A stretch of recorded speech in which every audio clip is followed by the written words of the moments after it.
നമസ്കാരം, ഞാൻ ഡോക്ടർ വിദ്യ. അമിത രക്തസ്രാവം അഥവാ അബ്നോർമൽ യൂട്രൈൻ ബ്ലീഡിംഗ് എന്താണ്?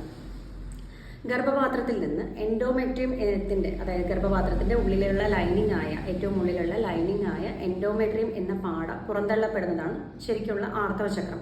അത് 28 ദിവസത്തെ ഇടവേളകളിൽ, 28 to 35 ദിവസം വരെ നീണ്ടു നിൽക്കാറുണ്ട്. ആ ഇടവേളകളിൽ 7 ദിവസത്തെ ബ്ലീഡിംഗ് ആണ് കാണപ്പെടാറ്. ഇതിനെയാണ് നമ്മൾ മെൻസ്റ്റുറേഷൻ എന്ന് പറയുന്നത്. ഇതിനപ്പുറത്തോട്ടായി തുടർച്ചയായ ബ്ലീഡിംഗ് ഉണ്ടാവുക, അതായത് 7 ദിവസത്തിനപ്പുറം നീണ്ടു നിൽക്കുന്ന ബ്ലീഡിംഗ് ഉണ്ടാവുക, മാസത്തിൽ 2 തവണ ബ്ലീഡിംഗ് ഉണ്ടാവുക, ബ്ലീഡിംഗ് വന്നാൽ നിൽക്കാതെ പോവുക, കട്ടയും കഷ്ണങ്ങളും പോലെ ബ്ലീഡിംഗ് ഉണ്ടാവുക, ചിലർക്ക് 2 മാസം വരെയൊക്കെ തുടർച്ചയായിട്ട് ബ്ലീഡിംഗ് ഉണ്ടാവാറുണ്ട്. ഈ കണ്ടീഷൻസ് എല്ലാം അബ്നോർമൽ യൂട്രൈൻ ബ്ലീഡിംഗ് ആണ്.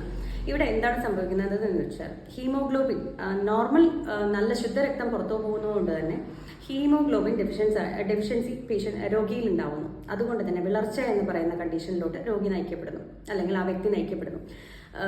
ഹീമോഗ്ലോബിൻ 6ഉം 7ഉം വരെയൊക്കെ താഴ്ന്ന കണ്ടീഷൻസ് നമ്മൾ കാണാറുണ്ട്. അതിനുള്ള കാരണം ഈ അമിത രക്തസ്രാവം തന്നെയാണ്. അതുകൊണ്ട് ഇങ്ങനൊരു കണ്ടീഷനിലോട്ട് എത്താതെ കൃത്യമായ ചികിത്സ തേടി ഈ അസുഖം പരിഹരിക്കേണ്ടതാണ്. താങ്ക്